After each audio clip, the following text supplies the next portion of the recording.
lumipad.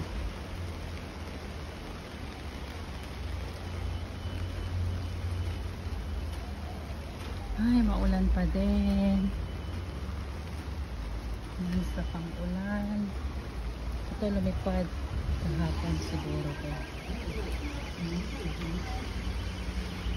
Pero yung bubong doon, ano, talaga nasira. Bagsak talaga siya, oh.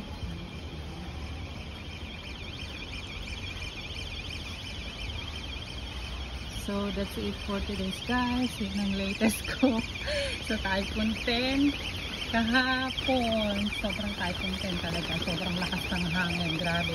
Akala ko hindi kami makakalabas ngayon today. Pero, nakalabas pa din kasi umalis agad ang typhoon. Pagdating ng hapon, nawala na siya, hindi na siya umulan. Tapos, nung paggabi, tinanggal na yung mga signal. So, ayan, balik sa normal. Balik sa dating gawin. Kaso, ang hirap. Ang daming lilinisin ng mga taga-iwas. Ayun. Dahil nilang lilinisin. Sobrang dami. Kawawa naman yung mga taga-iwas kasi buong Hong Kong na to lilinisin.